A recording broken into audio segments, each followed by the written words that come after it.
relatividad iba sin nombre, entonces obviamente que quedó sin nota, porque no tengo idea de quién era cada uno. No puede ser tan tarada, me olvidé, se ve.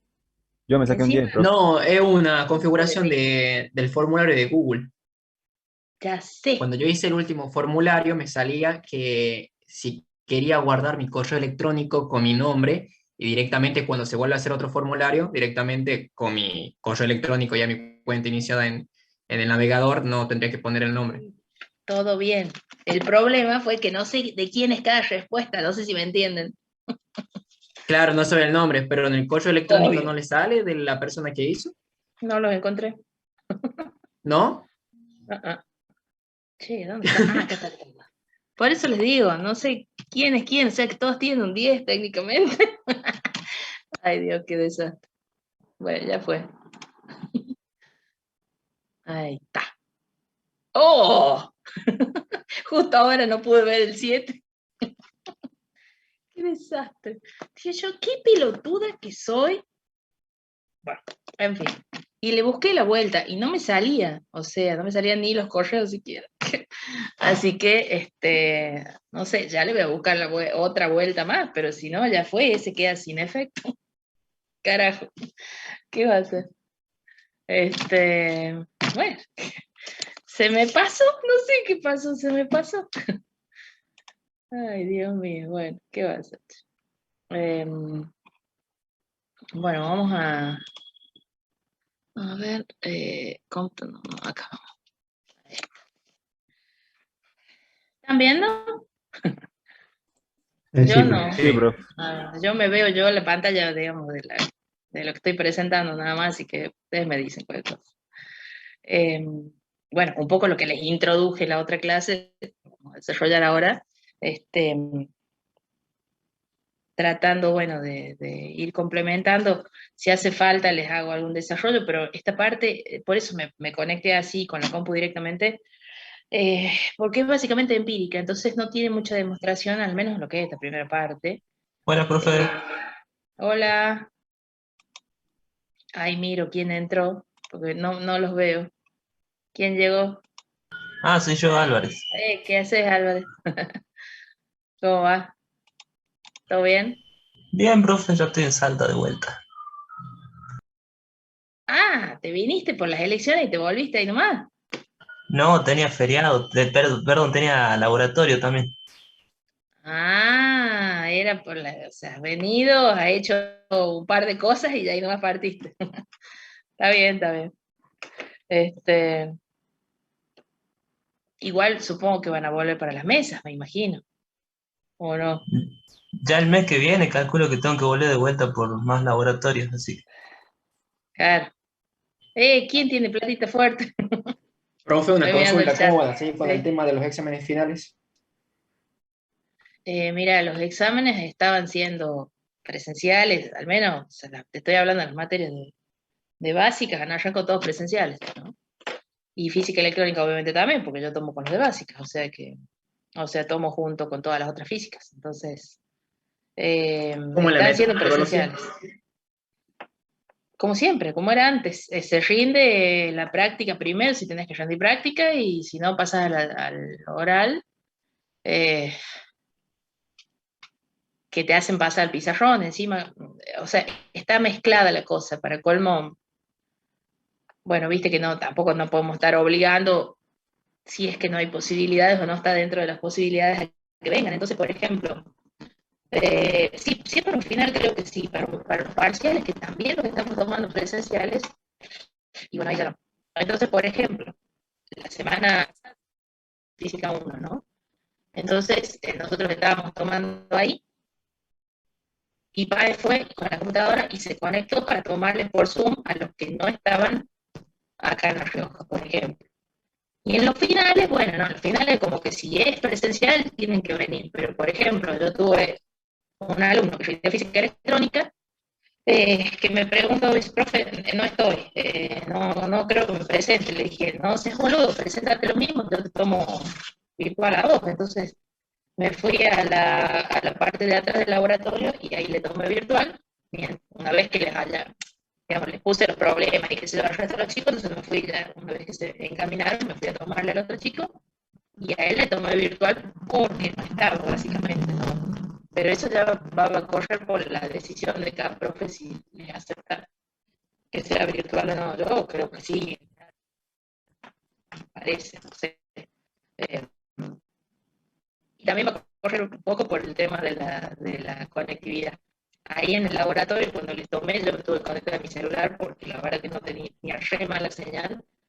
Y bueno, después obviamente hice la queja, como siempre, y Marisa me mandó un chico que me puso la clave de una red, no sé cuál, en la compu.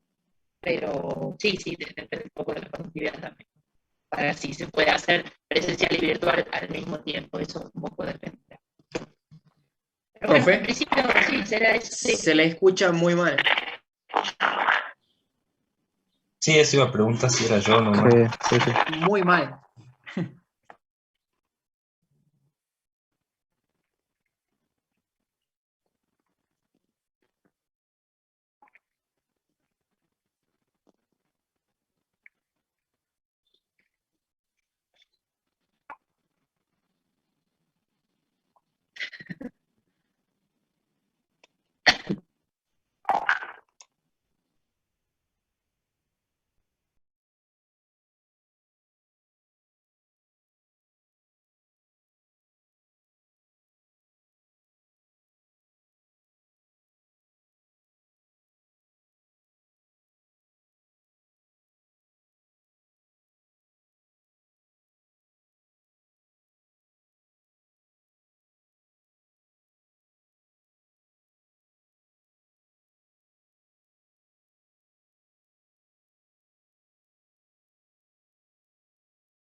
Bueno, eso es un cuerpo negro.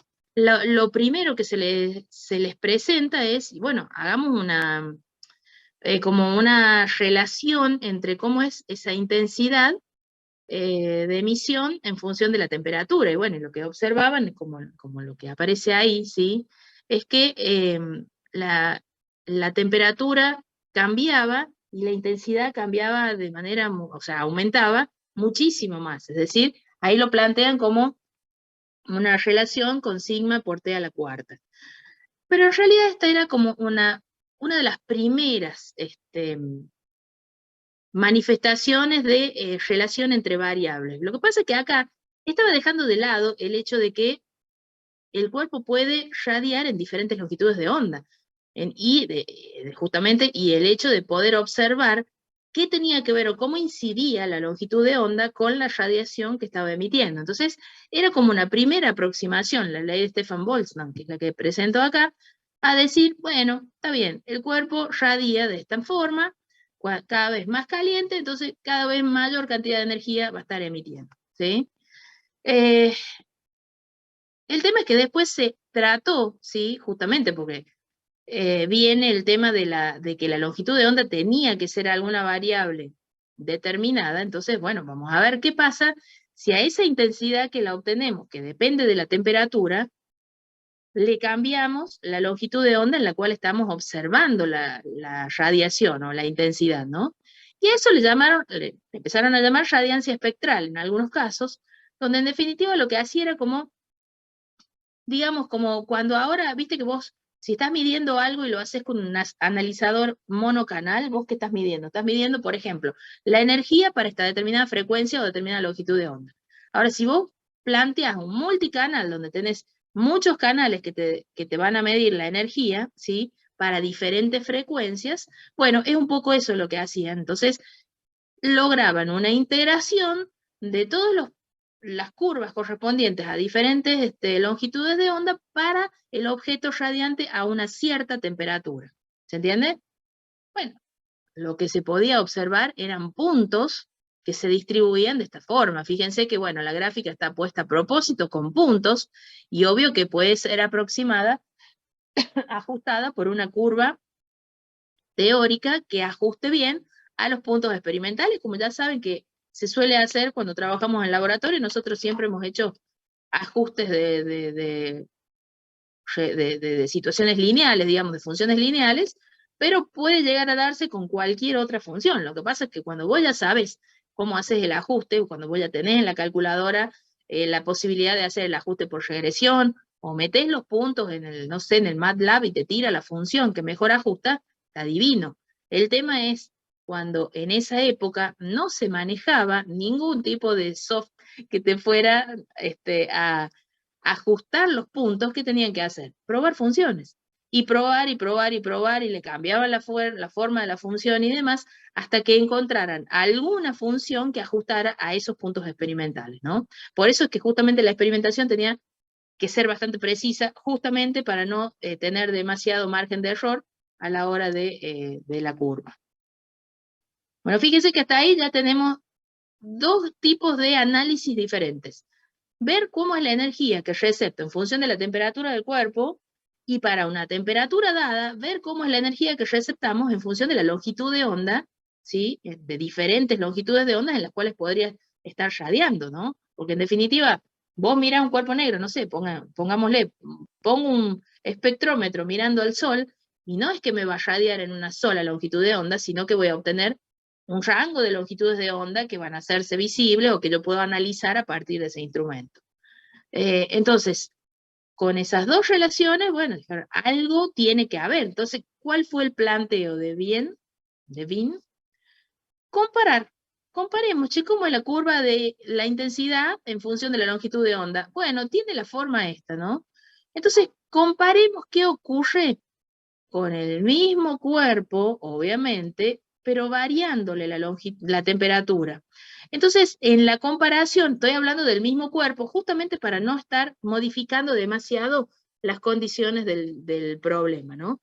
Entonces, en la comparación que generaba con ese mismo cuerpo, fíjense que para temperaturas diferentes, lo que se puede observar es, bueno, la forma de la curva es obvio que va a cambiar porque piensen que acá tengo intensidad, ¿cierto? O sea, esto es energía por el tiempo por unidad de área, en función de la longitud de onda. Cuanto más baja sea la temperatura, más chica va a ser la intensidad con la que esté emitiendo, ¿no es cierto? Entonces la curva, obvio, es más baja. Lo que observaban era que cuanto más grande era la temperatura, más picuda se volvía la curva, y no solo eso, sino que el pico se corría hacia longitudes de onda más chicas. Es decir, que ahí íbamos a tener como una proporcionalidad inversa entre la longitud de onda a la cual se produce el pico de la curva de intensidad y la temperatura del cuerpo negro. Bueno, esa relación, obviamente experimental, se plasmó también como la ley de desplazamiento de Wien, se llama, justamente lo del desplazamiento viene de que se desplaza el pico cuando estamos considerando diferentes longitudes de onda, perdón, diferentes temperaturas, ¿no? Entonces ahí se plasmó justamente el hecho de que la longitud de onda a la cual ocurre el máximo es inversamente proporcional a la temperatura, donde esta será la constante de Wien. Entonces, si ustedes, por ejemplo, están mirando el espectro del Sol, qué sé yo, y vemos que el lambda máximo ocurre, no sé, para 550 nanómetros, entonces puedo medianamente inferir un valor de la temperatura a la cual está irradiando el cuerpo negro si tenemos la constante de Wien dividido en la longitud de onda del pico. Entonces, de esa manera es como se infieren, por ejemplo, las temperaturas de algunas estrellas, como en el caso que estamos hablando hace un rato del Sol. ¿Se acuerdan que en algún momento charlábamos de esto, del frío, del calor, de la canilla, del azul, del rojo y qué sé yo? Bueno, lo que uno usualmente asocia con el calor es el rojo y con el frío es el azul, que va totalmente en contra del sentido que tenemos acá. ¿Por qué? Y del sentido que se le da justamente al análisis de la radiación que viene de los cuerpos negros. Porque en definitiva, cuanto más grande sea la temperatura, esto pasa dividiendo, ¿no?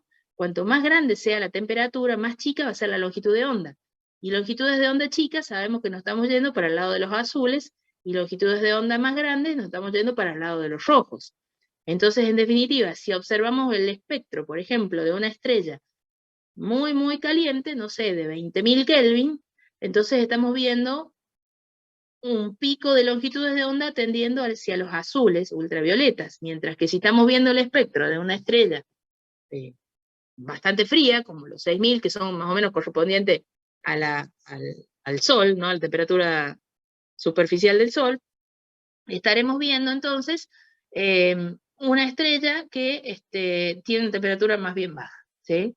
Y anda alrededor de estamos hablando entre el amarillo y el rojo y por ahí, ¿sí? El pico de longitudes de onda. No obstante, ahí viene un detalle más. Fíjense que el hecho de que tenga un pico para una determinada longitud de onda no implica que no radie en todas las otras longitudes de onda. Es decir, si estamos observando la radiación del Sol, por ejemplo, por ponerlo como ejemplo, que el pico ande por el amarillo, ponele, es una cosa, pero no se olviden que acá tengo un lambda máximo y acá tendré un más menos sigma, y que la curva va decayendo hacia un lado o hacia el otro. Es decir, no quiere decir que haya emisión cero en otras longitudes de onda. Quiere decir, sí, que en realidad hay emisión, pero es en mucha menor escala. ¿Está bien? Oh. Cuando intentaron generar esa curva, ¿sí? La curva teórica, acuérdense que, como decíamos hace un rato, tenían que poder expresar los puntos experimentales en términos de una función matemática que les permitiera elaborar esa ley. Bueno, los intentos fueron muchos, hubo varias curvas antes de la de Planck. Una de ellas, por ejemplo, es la de Rayleigh-Jeans. Fíjense que esto que tenemos acá, ¿sí? Donde aproxima bastante bien para los puntos, digamos, que se encuentran a longitudes de onda más grandes, ¿sí? Pero el problema que tenían Rayleigh-Jeans, que es el que genera, uno de los primeros que genera una curva que más o menos aproximaba, esa curva era una constante sobre lambda a la cuarta, ¿no? Bueno, no importa, porque en definitiva no resultó válida para para el estudio, obviamente. ¿Por qué? Porque cuando los puntos, cuando la longitud de onda se hacía muy chiquita, la energía se nos iba al infinito. Estamos hablando de 1 sobre lambda a la cuarta, ¿no? Entonces ahí teníamos un problema, y era que, por eso sale la gráfica esta y dice teoría clásica, y era que si vos te hacías una longitud, o planteabas para una longitud de onda bastante chica, la energía tendía a un valor muy grande, lo cual no era medido efectivamente, ¿sí? Entonces acá ya había divergencia a partir de las longitudes de onda correspondientes al ultravioleta, había divergencia entre lo que era real, nosotros veíamos los puntos por acá que tendían a 0 incluso, y entre lo que nos daría esa curva teórica, que en definitiva se me iba al infinito. Es la que anduvo, funcionó medianamente un tiempo, ¿sí? Un tiempito, porque andaba bien al menos en algún rango de valores, pero no para longitudes de onda chicas. Incluso, como era importante en la época el estudio, ¿no? Yo en algún momento les hice el comentario en la clase pasada, todo surge en una, digamos, que sería así como un congreso de física que se hace en Alemania, ¿no? Donde ahí Planck es el que presenta el paper sobre sobre el estudio de la distribución de energía en los cuerpos radiantes y demás, ¿no? Como esto estaba como, no de moda, pero era lo que estaba en estudio básicamente, ¿no? En sus comienzos. Entonces, incluso se llamó, o tuvo un nombre propio, que ya lo van a leer en algún lado, esto se le llamó catástrofe del ultravioleta, justamente porque para las longitudes de onda cercanas al ultravioleta, es que la energía tendía a infinito. Entonces, Rayleigh-Jeans como que o sea, se desestimaba la curva que ellos brindaban justamente por eso. Bueno, Planck lo que empieza a pensar es, che, ¿cuál es el problema acá? ¿Cómo está pensada esa curva clásica, digamos, o según esa teoría clásica que se plantea? Y básicamente lo que pensaban es, bueno, a ver, en las paredes interiores de la cavidad que tenemos electrones, ¿no es cierto? Ponele, tenemos átomos, los átomos tienen electrones. Si hacemos incidir radiación que pase por ese huequito, entonces el campo eléctrico que incida sobre las paredes de la cavidad va a poner a oscilar a los electrones con una frecuencia semejante a la del campo, ¿no es cierto? Entonces, esa energía se va a reirradiar, en parte, como ya sabemos, en parte se absorberá, en parte se reflejará, ¿sí? Reirradiando hacia otras direcciones, como está en la grafiquita inicial, esta que pusimos del cuerpo negro, ¿no es cierto? Pero el problema, y ahí es donde viene por ahí el clic genial de Planck, es que al decir, bueno, está bien, se reirradia la energía en un cierto porcentaje, manteniendo la frecuencia, ¿no? Pero no planteaba limitaciones en la cantidad de energía o en la energía que podía ser reirradiada o en la energía que podían tener las partículas o las moléculas o átomos de la cavidad de la pared interior. No había limitaciones. Es como decirle, che, tengo una pelota en el piso, bueno, si la patea un poquito, sale con una cierta energía cinética. La patea de otra forma, listo, le das más energía. La patea más, le doy más energía. No tengo limitaciones porque yo puedo decir, según como sea, la fuerza que le meta en la patada va a ser la energía que va a adquirir y la velocidad a la que se va a mover después, ¿no es cierto? Entonces, no estoy limitada, todo va a depender de cómo sea la fuerza inicial que yo le haga. Pero ¿qué pasa? Ahí es donde le hace el clic a Planck y él plantea, ¿y qué tal si no tienen cualquier valor de energía permitidos esos electrones, sino que solamente tienen algunos valores limitados de energía posibles de ser reirradiados? Entonces, ahí está la chispa, digamos, y lo raro y lo distinto, ¿sí? Del planteo del modelo, y a ese, aunque se haya quedado solo con eso, y después todo el resto de la teoría cuántica no ha sido desarrollada por él, pero ya el hecho de estar acotando a ciertos valores a la energía, me está diciendo, pará, o es esto, o es esto, o es esto, no tengo nada entre medio. Entonces, está cuantizando y está introduciendo un concepto que hasta ese entonces era totalmente ajeno y desconocido, ¿está bien? Por eso es que se lo considera a Planck como que es el que arranca con las ideas cuánticas, que obviamente son aplicadas para poder deducir cómo podía ser esa forma en la cual estaban correlacionadas las variables. Acuérdense, la energía que estábamos recibiendo del cuerpo rígido, que se encontraba a una cierta temperatura, fíjense que la temperatura aparece como variable acá, y que tenía que ver con el pico de la curva, ¿sí? También iba a estar relacionada con la temperatura. Entonces, según el análisis que él puede realizar, en el que la energía o los posibles valores de energía iban a ser solo aquellos que tengan, como pongo acá, un múltiplo entero de ese delta de E, y ahora lo relaciono, pero así nomás, y después lo vemos cuando veamos atómica, donde ese delta de E, ¿qué carajo iba a ser? Ese delta de E, básicamente, iba a ser lo que después llama Bohr, porque Bohr toma la idea de Planck para aplicarla al átomo, ¿no? Básicamente. Cuando tenés una transición, ¿sí? Entre un nivel cuántico y otro, entonces supongamos que tengo un electrón que está en un estado 2, un estado de mayor energía, y desciende a un estado de menor energía, un estado 1. Entonces, en esa transición se libera un cuánto de energía, un delta de E sería, ¿no? Pero no es cualquier energía. Esa energía es la energía correspondiente a la diferencia entre las energías de los dos estados cuánticos en los cuales se produjo la transición. No puede emitir ningún otro fotón. Y ese es el kit de la cuestión, que es lo que después toma Bohr para el modelo de átomo, ¿no? Y vamos a pensarlo al revés, se los pinto al revés porque capaz que lo pueden entender mejor. Tenés un átomo, ¿sí? Tenés un electrón en su estado base.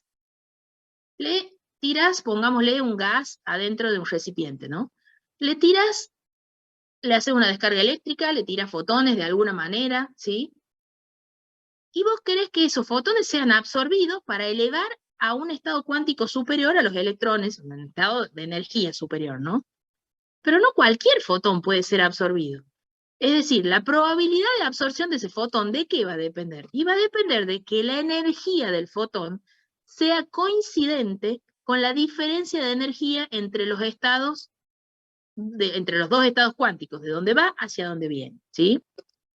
Entonces, si vos tenés los átomos, o el átomo, en ese estado excitado, para que reirradie ese electrón, para que reirradie la onda electromagnética en el interior de la pared de la cavidad, ese fotón tiene que tener la misma energía que la diferencia de niveles del electrón entre un estado y el otro. Eso es el planteo fundamental, que ese delta D va a ser H por F, si es un estado cuántico al adyacente, digamos, si va del, no sé, del 2 al 1, va a ser LE igual a H por F, y donde esa H es una nueva constante que nos aparece, que viene a jugar como, en cuanto a importancia, obviamente, el papel de la velocidad de la luz.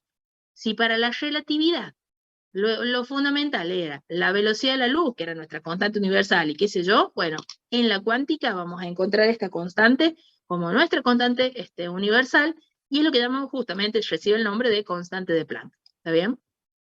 Bueno, con esto él logró justamente establecer una curva que podía ajustar bárbaro a los puntos experimentales que habían sido medidos. Miren si habrá tenido que probar con semejante función, funciones intermedias. Esto ya lo tiene, así que ni lo copien ni nada de eso, o sea que nada. No nos pasó, profe, el Power. Ah, ¿no se los pasé? Oh. No. Ya se los paso, entonces ya se los paso. Pensé que se los había pasado, no sé por qué. Ahí se los paso. Bueno, básicamente, es lo que estábamos diciendo hace un rato. Solamente tenemos algunos valores de energía permitidos, y eso es lo que hizo el clic de que no se absorbe ni se emite energía a menos que sea esa cantidad de energía equivalente a la diferencia de energía entre los dos niveles cuánticos. Y son las ideas fundamentales o las ideas principales, ¿sí? Van un cachetín. Ahora me voy a poner yo así. porque tengo el WhatsApp web. A ver si no se me desconectó. No se me desconectó, no, acá estoy. Ahí se el paso, ¿ah? ¿Este qué es? ¿Radiación de cuerpos negros? Sí. Ahí se los paso, pues si lo quieren ver mejor y qué sé yo. Vamos a ver. UTN, Física Electrónica, 2021. Ugh. Unidad 4. Sí.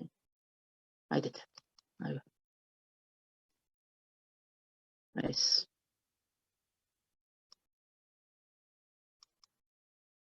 ¿Llegó? Sí, ahí Sí. salió. Listo. Por la duda, así si lo quieren ver. Eh, Bueno,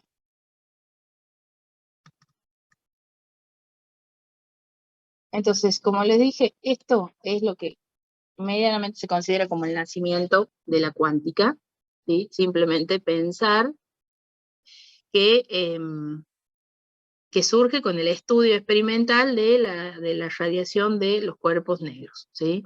O de los cuerpos radiantes a determinada temperatura.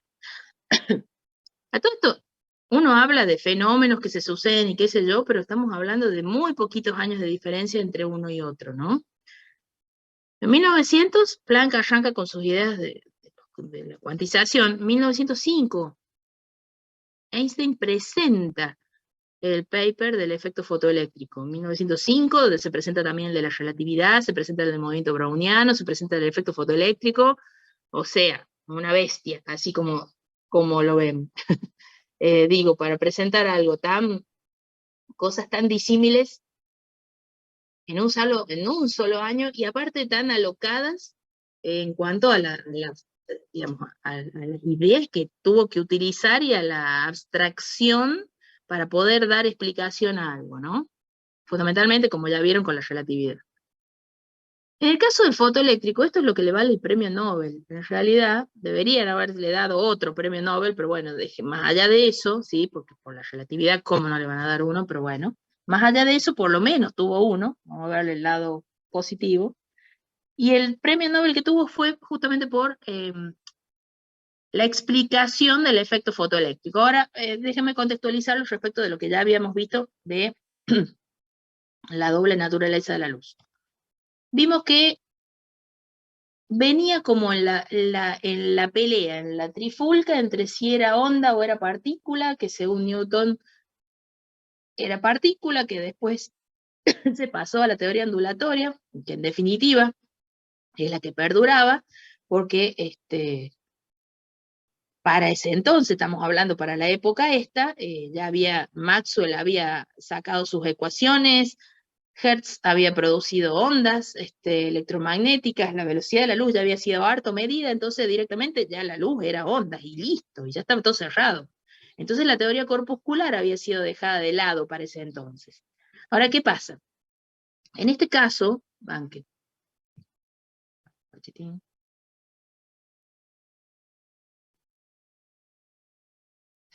Miren lo siguiente. Sabemos que hay algunos dispositivos, estamos hablando de placas metálicas, que cuando uno lo ilumina, ¿sí? ¿Qué pasa? Se produce el desprendimiento de electrones y esto me genera una corriente, una fotocélula, sin ir más lejos, ¿no es cierto? Los paneles solares que funcionan, ¿por qué? Porque justamente están siendo iluminados. Ahora, ese efecto así nomás es el que él explica, ¿dónde está? Es el que él explica justamente, lo pongo ahí, planteando que esto no iba, perdón, no iba a poder deberse a la naturaleza ondulatoria de la luz, ¿sí? Sino que específicamente iba a ser debido a la naturaleza corpuscular o pensado en los corpúsculos de luz, ¿sí? Entonces, en concreto, ahí vuelvo al simulador, empezó a observar el fenómeno. Bueno, miremos qué pasa cuando uno le cambia la intensidad. La frecuencia se la vamos a dejar, ¿no? Nada, lo sumo, lo que cambia es la cantidad de fotones, bueno, ahí le dejé una muy chica,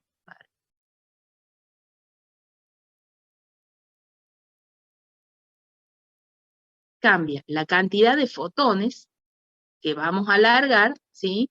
Con lo cual va a cambiar la cantidad de electrones que vamos a obtener, ¿sí? Entonces, si uno aumenta,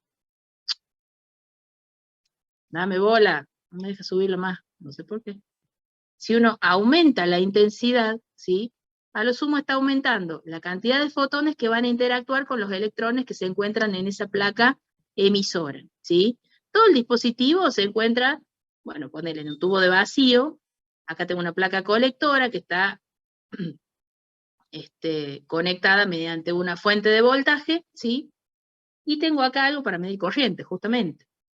Bueno, veamos qué pasa si uno cambia la frecuencia o la longitud de onda de la luz incidente, por ejemplo, ¿sí? Y lo que él observaba es, che, si le cambiamos longitud de onda, miren, acá no pasa corriente. ¿Y por qué? Estamos hablando de longitudes de onda más grandes, ¿no? Entonces, lo primero que se le vino a la mente, vamos a cambiarle otra vez. No pasa nada todavía. Y bueno, ahí capaz que sí, ¿sí? ¿Qué estoy haciendo a medida que me voy a longitudes de onda más chicas? Le estoy aumentando, no la intensidad la dejé fija, pero le estoy cambiando la energía de los fotones. Una cosa es intensidad, es decir, cantidad de fotones, otra cosa es energía, es decir, la energía del fotón pensada en los términos de H por F, como hablábamos hace un rato, ¿sí? Además veía que eso también iba a depender de si le cambiaba el material. Si uno le cambia el material acá, ponele, ¿sí? Si uno cambia el material, tengo que esperar a que termine la simulación anterior y ahí arranca de nuevo. Si uno le cambia el material, y cambia la cosa, cambia la longitud a partir de la cual ocurre, es decir, había cosas raras que tenía que depender en algún punto, ¿sí?, de qué estábamos usando como material de esta placa colectora, emisora, y también iba a depender obviamente de la longitud de onda con la que hubiera estado bombardeando a esa placa, ¿no? Vamos de nuevo al sodio, que acá sí ocurre. Entonces, un poco, la necesidad era tratar de explicar ese fenómeno por el cual cuando se iluminaba una placa, la placa emisora, ella iba a emitir electrones, fotoelectrones suelen llamar, pero son electrones en definitiva, que iban a circular por esa corriente, por ese circuito, ¿no es cierto? Y iban a ser detectados como una corriente. Entonces, ese fenómeno básicamente dice, che, a ver, pensemos qué está ocurriendo acá. Si estos son partículas, si los fotones, ¿sí?, si la luz que incide no son ondas, no es una radiación electromagnética como la que estábamos viendo antes, sino que son fotones, partículas. Entonces lo que tengo que plantear es que la energía que tiene una parte, en primer lugar, que la interacción es 1 a 1, es decir, un fotón interactúa con un electrón y lo desprende, ¿sí? En segundo lugar, la energía de ese fotón es absorbida. Es decir, viene el fotón con una cierta energía, se absorbe esa energía y sale el electrón, ¿está bien? Y además, lo que planteaba justamente era una conservación de energía, porque decir, che, a ver, para que eso ocurra, tiene que darse que la energía que trae el fotón tenga que ser lo suficientemente grande para poder, o sea, mayor, ¿no?, que la energía de enlace del electrón al átomo. Porque si es más chica, no va a haber forma que lo saque, y es lo que pasaba hace un rato cuando la longitud de onda era más grande, ¿se acuerdan? Entonces, bueno, un poco ese análisis de un dispositivo experimental es lo que plantea, en definitiva, bueno, esto es parte del análisis, lo que veía, por ejemplo, es que cuando aumentaba el voltaje de la fuente, a la cual estaba, de esta fuente, ¿sí?, a la cual estaba conectado todo el dispositivo con el emisor y el colector, lo que él observaba es, bueno, si aumento el voltaje, llega a una cierta corriente y ya no aumenta, no sigue aumentando, aumenta un poquito y llega a un valor que le llama corriente de saturación, ¿no? Ahora, ¿qué pasa si después lo disminuye a 0, al voltaje de esa fuente, y no cae la corriente a 0? ¿Qué quiere decir? Que si invierto la polaridad de la pila que teníamos ahí, y sigo aumentando ahora el voltaje, pero para el otro lado, Y también tengo corriente, nada más que voy a tener una corriente cada vez más chica, hasta que llega a un punto. Acuérdense que invertir la polaridad, ¿qué querría decir? Miren, de acá salen electrones, ¿sí?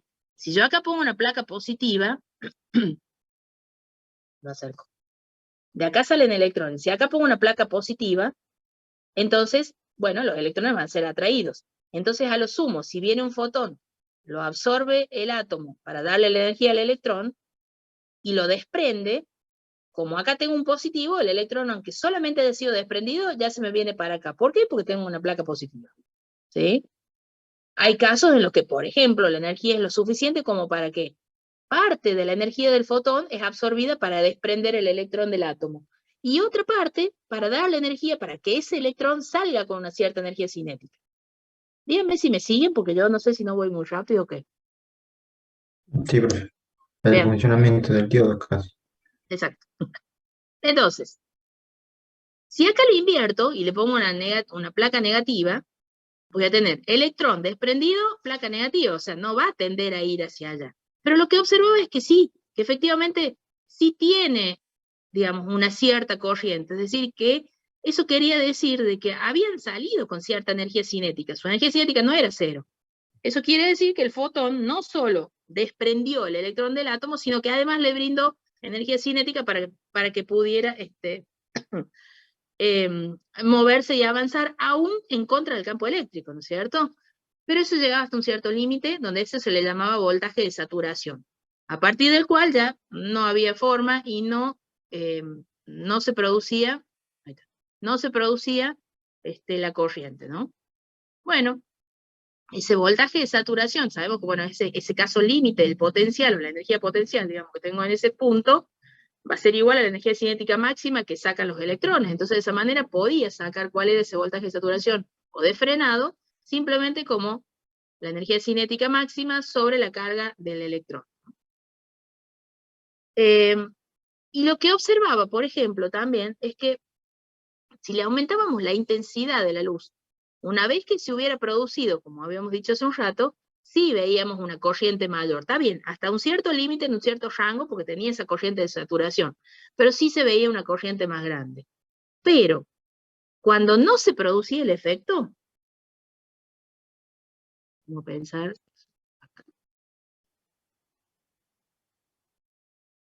acá, para esta longitud de onda no se produce el efecto. Vamos a ver si me deja aumentar la intensidad de la fuente.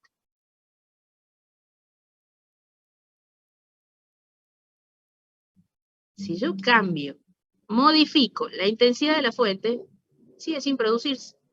Es decir, que no depende de qué tantos fotones le mande, ¿sí? Sino que depende de la energía de cada fotón individual. Acuérdense que si uno aumenta, si pensáramos que esto fueran ondas, cuando uno aumenta la intensidad es porque estamos cambiando el campo eléctrico. Acuérdense que el campo eléctrico dependía del E cuadrado, del E0 cuadrado, ¿no es cierto? Perdón, que la intensidad dependía del E0 cuadrado. Entonces, en definitiva, eso implicaría que si fuera una onda lo que está incidiendo sobre la placa, cuanto mayor intensidad tengo, más campo eléctrico, y por ende ahí sería más propicio que lo desprendan, pero no es lo que se observa. Se observaba simplemente que no importaba la intensidad que le ponga, la intensidad de esa fuente luminosa, si no se producía el efecto, no se producía y ya.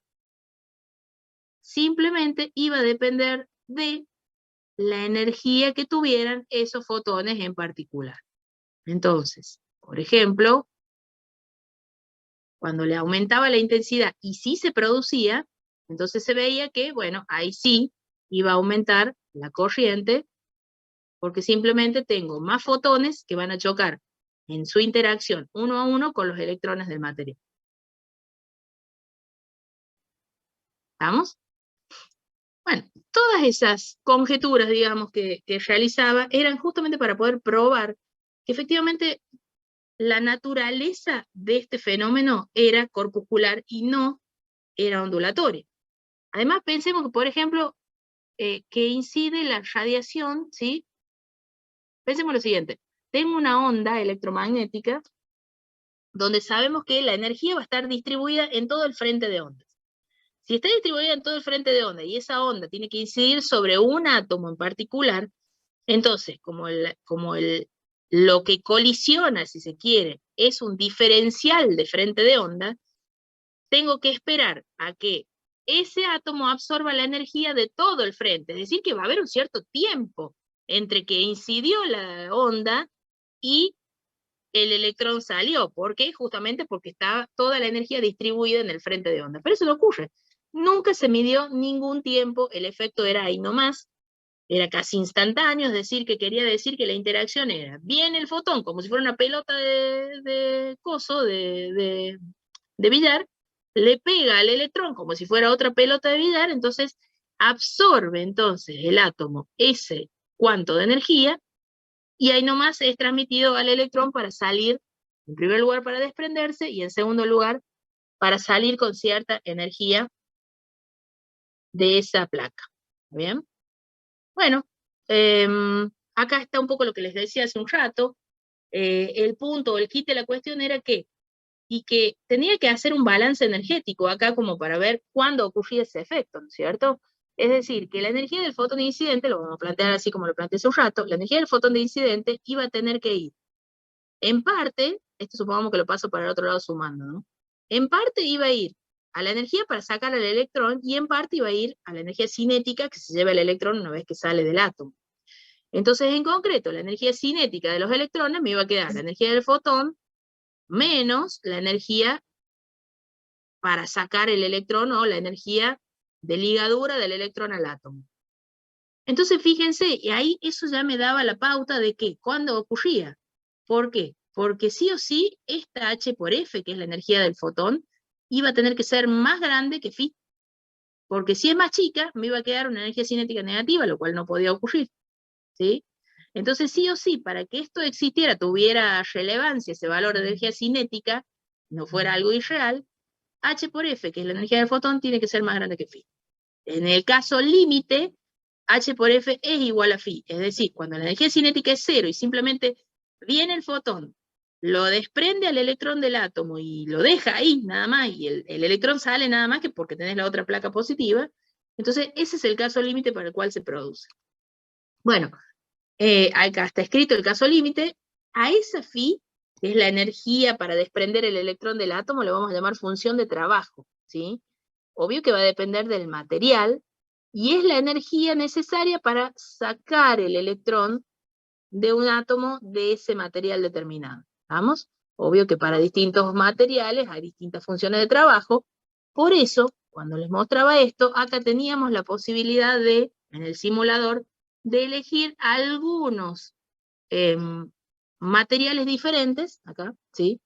Porque simplemente, como la función de trabajo va a ser distinta, según el material del cual estemos trabajando, entonces, obvio que también va a ser distinta la energía que va a tener, la energía cinética de los electrones, y esta ustedes la pueden incluso calcular. Yo después les voy a pasar el link del simulador también para que se metan y Profe, vean. Sí, y claro, ese phi dependería del nivel perdón, de la energía del último nivel, ¿no es cierto? Del material. sí.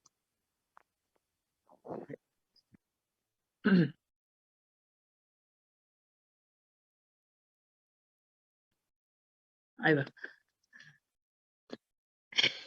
Entonces, para que se pongan a hacer después, quien gana y ver. Bueno, que quede, ya me olvidé. Bueno.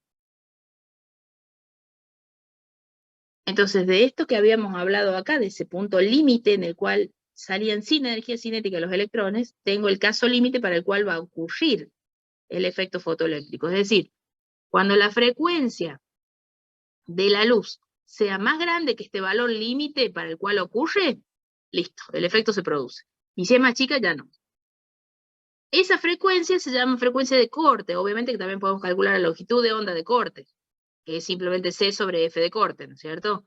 Pero bueno, ese valor límite de frecuencia es justamente el valor para el cual, o el que te divide entre que se produce y no se produce. Y como dijimos hace un rato, esto no depende de la intensidad de la fuente, sino que simplemente va a depender de la frecuencia del fotón incidente, la frecuencia de la luz.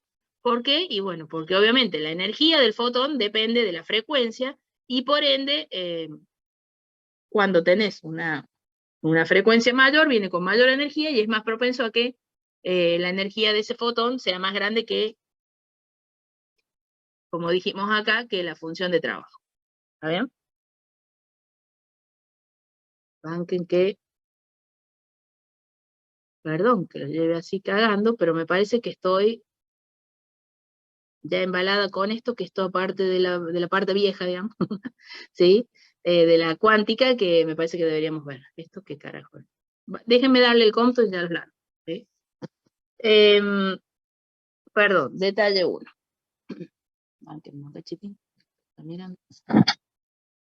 Detalle 1. Como para distinguirlo, porque este otro van a ver que es diferente. El fotón, en el fotoeléctrico, es absorbido, ¿sí? ¿Dónde está la cuántica? Ahí está la cuántica. Estamos diciendo que son cuantos de energía que llegan, acuérdense, de manera discreta, en forma de partícula, ¿sí? Y que la interacción es 1 a 1, ¿sí? Viene un fotón, interactúa con un electrón, absorbe ese fotón, la energía del fotón, o ese cuanto de energía, y adquiere su energía para poder salir del átomo. Segundo lugar, en general ocurre con luz en el rango del visible aproximadamente, ¿sí? A diferencia de lo que vamos a ver ahora, que este otro fenómeno, que también es más o menos contemporáneo con el fotoeléctrico, quizá un poco posterior, ¿no? Pero como siguieron probando, qué pasaba en la interacción entre, o sea, vos haces incidir radiación sobre una placa o sobre un cristal o lo que sea, bueno, la idea era probar a ver qué ocurría. Entonces, lo que deducen es que, bueno, che, cuando estamos hablando de más altas energías, o sea, fotones, por ejemplo, los rayos X, que son los que generan el Compton, bueno, ahí lo que obtenemos en definitiva es un fenómeno parecido pero diferente, porque no se absorbe, como son de tan alta energía, no es que cede toda su energía, se absorbió, sino que es como si fueran, ponele, en un choque de 2 bolas de billar, vos estás pegándole a una bola que está parada, venís, le pegas con otra bola, ¿y qué pasa? Y bueno, salen dispersadas una para cada lado. Bueno, es algo así. Entonces, este otro fenómeno se distingue respecto del fotoeléctrico. Carajo. ¿Por qué? Porque el fotón no es absorbido, sino que es dispersado, y porque trabajamos con fotones de mucha más alta energía que en el otro caso, como los fotones de rayos X. Bueno, como les decía más o menos ahí, esto también es experimental, todo esto es empírico, ¿no es cierto? Por eso es que se analizan qué pasa con la corriente, miro a distintos ángulos, qué pasa si le cambio el voltaje, todo esto es parte del análisis empírico que hace uno de una situación particular. Bueno, en este caso teníamos, ya utilizaban fuentes de más alta energía, es decir, rayos X. Y lo que hacían es hacerlo incidir sobre algún cristal, ¿no? Entonces se analizaba en diferentes ángulos, se ponía un detector, digamos, a diferentes ángulos para ver qué pasaba con esa radiación que pasaba a través del cristal, ¿cierto? Bueno, miren, más o menos esto era el efecto, esto no se los voy a pasar, ya se los voy a pasar el power Esto es lo que se observaba para diferentes ángulos. Entonces, si vos ponías, no era lo mismo que pongas el detector acá, o que lo pongas acá, o acá, o acá, o acá, o que lo pongas lo mismo para el otro lado, ¿cierto? Entonces el barrido en general se hacía de esta forma. Entonces, el detector, depende, en este caso, no es así puntualmente, pero en general lo que hacen, digamos, cuando analizan esto, es, el detector es como si fuera una, digamos, una placa que cuando llega la radiación, te hace, como si fuera una pantalla, digamos, que te genera un pulso luminoso. Entonces ahí estás detectando que llegó la radiación, ¿sí? Entonces vos lo que estás viendo es en qué lugar de esa placa, que puede estar conectada todo a la vuelta, digamos, de donde está el cristal, llega la radiación, básicamente. Bueno, se observaba que, por ejemplo, si se observaba a 45 grados, che, se ven 2 picos. O sea, no se ve solamente el haz que incidió, sino que se ve otro más. ¿Y a qué diablos corresponde eso? Y después se hacía cada vez más grande cuando cambiamos el ángulo. Fíjense acá, o sea, ya estoy hablando para un ángulo más grande, ¿sí? Un ángulo casi de 180 grados, y se ven los dos picos remarcados. Bueno, para poder explicar este fenómeno, ya estaba en auge, digamos, el tema del fotoeléctrico, que ya había retomado la idea de la luz como ondas. Vuelve a usar el mismo razonamiento o el mismo modelo. Entonces, che, y si en vez de pensarlo como onda, lo pensamos con partículas, y bueno, dale, a ver qué pasa ahí. Bueno, acá tenés la radiación incidente, alias fotón, o alias pelota de billar 1, ¿sí? Que va a chocar con el electrón que tengo acá, y lo que observo es el electrón por un lado y la radiación dispersada por otro. Es decir, que lo que se ve, en definitiva, cuando se ve los dos picos, son los resultados, o es el resultado de esta dispersión que se produce entre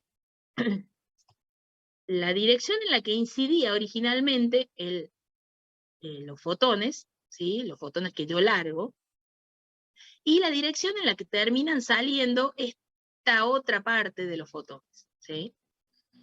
Bueno, el tema es que si lo planteamos como un choque, de hecho, un choque elástico, ¿sí? El planteo que se debe hacer es conservación de la cantidad de movimiento y conservación de la energía, ¿no es cierto? Entonces, por un lado, se plantea la conservación de la energía como, y esto se lo pongo acá, no sé si le hice toda la... Ah, sí, está la deducción de esto, divino. Si no, se las tendría que haber hecho con el pizarrón, que no tendría problemas. Ay, ¿qué pasa? Que no se vuelve. Ahí está. Que no, si no, se las tendría que haber hecho, pero se ve que me puse a pasar. Bueno, entonces fíjense que, por un lado tengo, inicialmente, el electrón en reposo, con lo cual tengo una energía en reposo acá, ¿no? Y el fotón que está incidiendo con una cierta cantidad de energía, que lo vamos a llamar H por F, o H por C sobre lambda, como quieran, ¿no? Una lambda incidente. Y después que tengo, acá me faltó, bueno, yo les voy agregando cosas que me faltan cuando paso nada más, ¿no? La energía del fotón dispersado, la energía cinética del electrón, y me está faltando la energía en reposo del electrón también, ¿está bien? O sea que acá me estoy comiendo el término más ms cuadrado también. Todo esto porque, como ya saben, ya se los dije, siempre cuando estoy dando clase y cuando estoy escribiendo, le digo, chequen, a ver si me confunden algo, miren los signos y demás. Bueno, lo mismo acá, cuando una cosa es escribirlo, otra cosa es pasarlo, que se me hace más lío todavía. Pero bueno. Lo otro que tenemos que analizar es la conservación de P, que sabemos que esta la debemos hacer en componentes. ¿Por qué?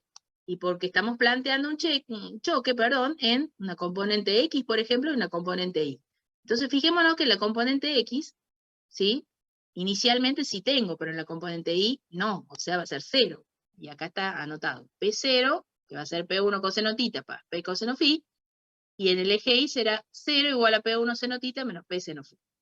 Bueno, lo que hago ahí son pasos matemáticos que después me parece que se tendrían que poner a repasarlos. Si quieren, después se los hago en el pizarrón o algo así.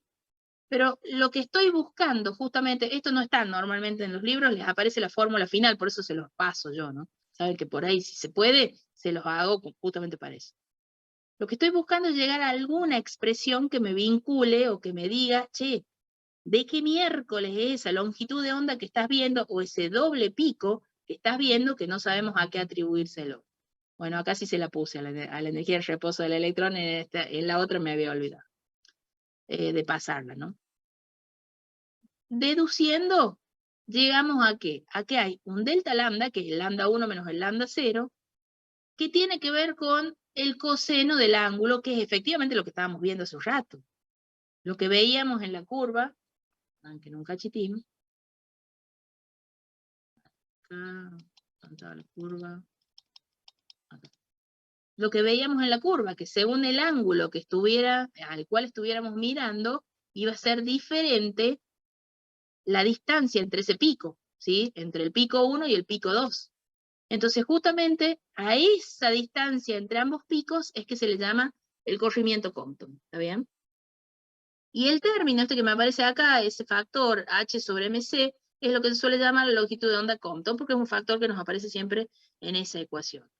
Entonces, Compton lo que hace es, simplemente suponiendo que se trataba de un choque elástico entre la partícula de luz, por eso la considera una partícula, y el electrón, llega a deducir de manera correcta cuál iba a ser la distancia entre los dos picos según el ángulo al cual estemos mirando en el detector. Bueno, fíjense que lo que... No, esto ya me fui. Era nada más que para esto. Lo que planteo, sí, y vamos a nuevo a este. No, ahí está. Lo que estamos planteando es, tengo un lambda 1 y un lambda 0. Bien. ¿Cómo lo explicamos? ¿A qué se debe? ¿Por qué tengo los dos picos? Che, fíjate que hay uno que está siempre, y el otro, y bueno, a veces aparece, a veces no, ¿sí?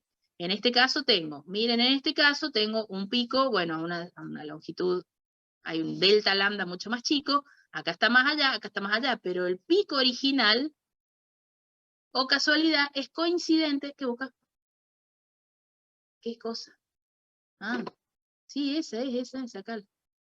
Es coincidente ese pico original con la longitud de onda de el haz incidente. Es decir, que a ese pico lo voy a pensar como que es, suponte, incide la radiación, ¿sí? Y ya saben que los átomos con los que se encuentra son, bueno, no saben tanto, pero sí saben, entre comillas. Es casi vacío, digamos, ¿cierto? Entonces, si vos lo planteas en términos, sácala. Ah, bueno. Si vos lo planteas en términos de, ya me olvidé qué iba a decir, me distraje, perdón. De que incide una partícula sobre el átomo, y bueno, puede ser que pase en el espacio vacío que tienen por ahí, o puede ser que pase, por ejemplo, muy cerca del electrón, ¿está bien? Entonces, estos son los que pasan, digamos, por el espacio vacío, si se quiere, en el átomo. Pero además puede ser que pase por cerca del núcleo, ¿sí? Y como el núcleo es masivo y demás, no modifica la energía del fotón incidente, ¿sí? Entonces ese pico lo explicaban de esa manera. ¿Y qué pasa con el otro pico? ¿A qué carajo corresponde ese otro pico? Y bueno, pará. Lo que pasa con ese otro pico, en definitiva, es, viene el fotón, incide sobre el electrón, choca y sale dispersado. ¿Con qué energía sale? Y con menos energía, obviamente. ¿Por qué? Porque parte de su energía se la transfiere al electrón que se va para el otro lado, ¿no? Y parte de su energía la lleva él.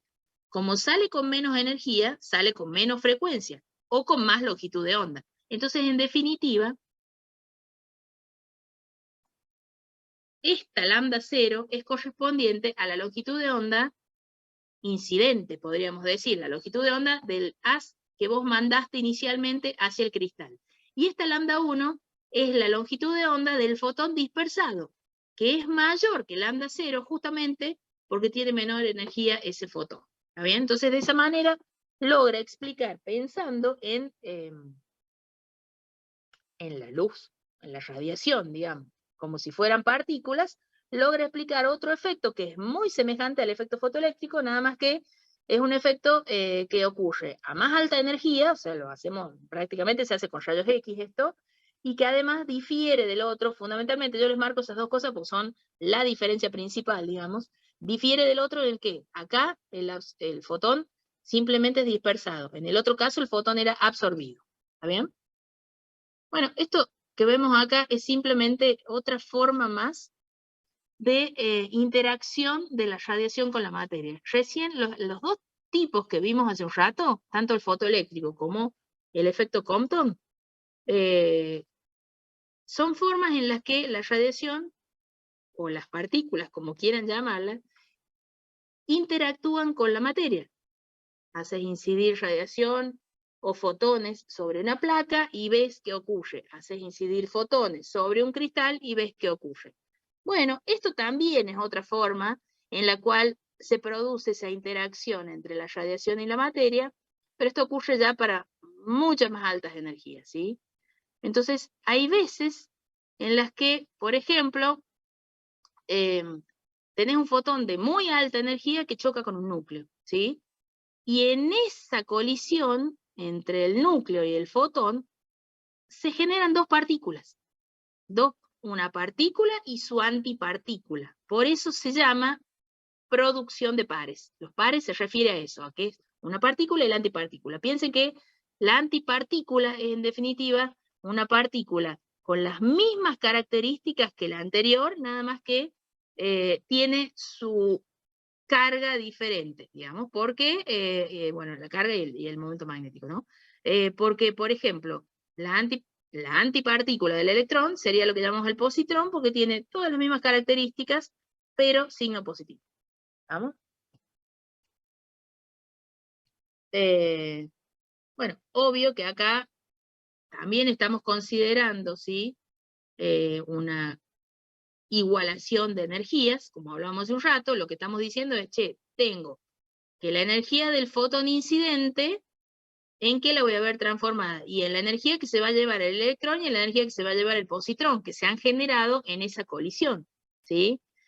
En el caso de estar considerando las energías cinéticas y las energías en reposo, la energía total sería esta, y esta sería la energía cinética del electrón más la energía cinética del positrón, y el 2mc² es porque la masa de la partícula y de la antipartícula son las mismas, porque obviamente es su antipartícula, ¿no?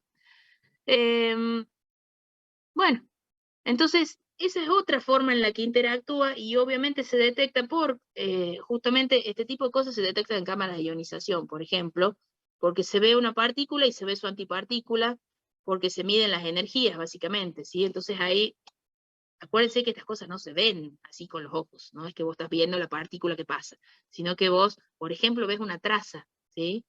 Ves una traza en una cámara de niebla, por ejemplo, entonces vos decís, ah, che, ahí hay una partícula, ¿sí?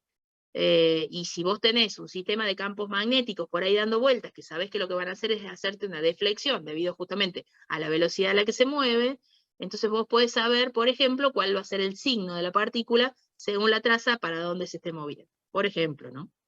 Bueno, y por otro lado, ese proceso que teníamos hace un rato de la... Ay, paren que ya no sé cómo agarrar esto. El proceso que teníamos hace un rato de la producción de pares que iba a ocurrir cuando venga un fotón de recontra alta energía y choque con un núcleo, ¿sí? Acuérdense, en el núcleo no hay electrones, ¿sí? Pero sí se crea el electrón y su antipartícula cuando se produce la colisión. ¿Estamos? El proceso inverso puede ocurrir, por ejemplo, se generaron el positrón y el electrón, ¿sí? En una producción de pares. Entonces, si están, bueno, sucesivos choques con otras partículas, llegan a permanecer al reposo.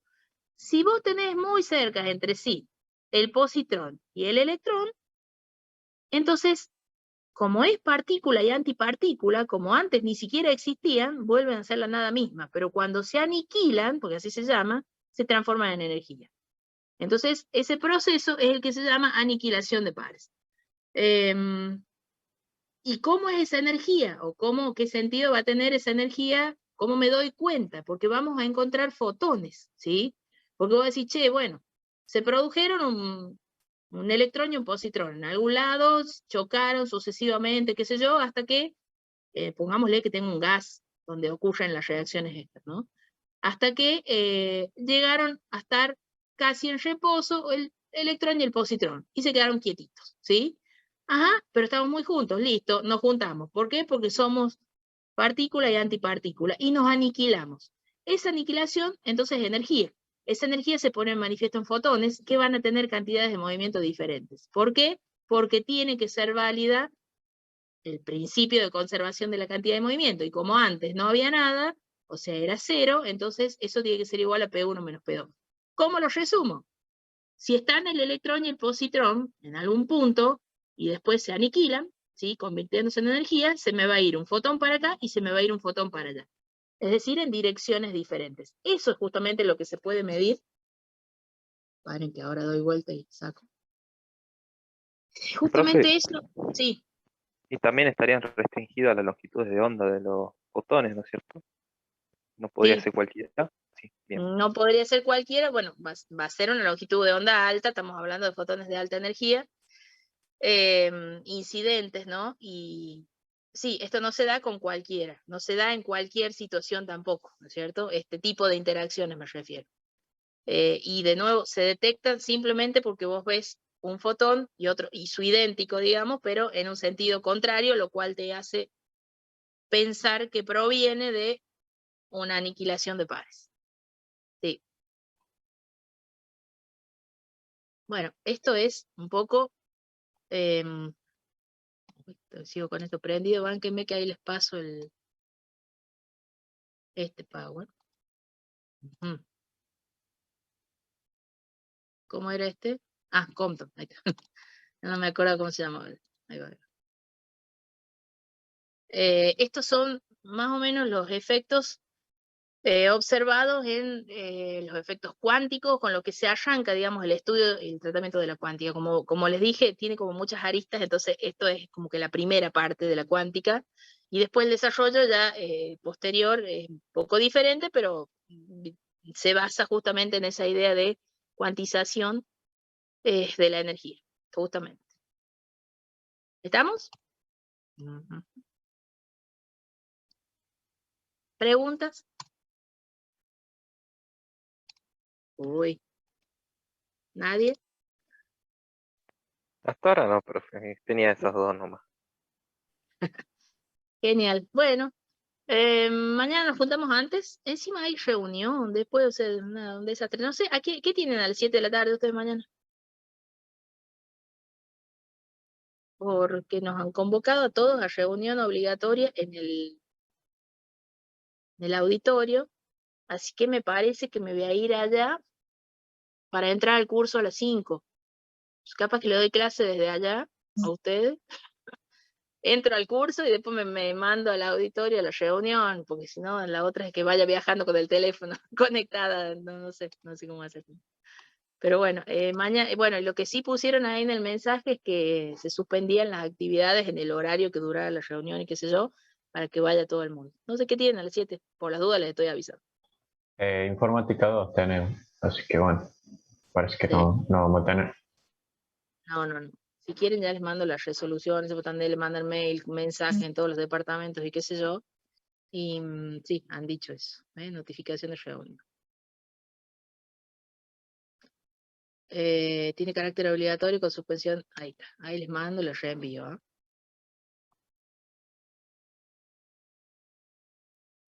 Física electrónica, ahí va. Están de le mandan en todos los grupos. Así que, bueno, por las dudas, para que lo tengan en cuenta. ¿A qué hora nos metemos a la clase mañana? A las 3:30, parece. ¿Pueden a esa hora? Antes que nada. Me ¿Pueden interrumpe la siesta nomás, profe. No, 4 menos 20. Carajo. Bueno, sí, está profe, bien. a las 3:30 está bien. 3:30 les mando mensaje, por la duda vaya en el auto y me vaya a la facu o me quedo acá, ya voy a decir mañana, según si me interrumpe mucho la siesta, me quedo acá y después me voy volando, hago el curso en el auto, con el teléfono prendido. Así que, bueno, 3:30 les mando un mensajito y veo si nos contamos ahí o a las 4 menos 20 el Zoom. ¿Vamos? Bueno, profe, Bueno, profe.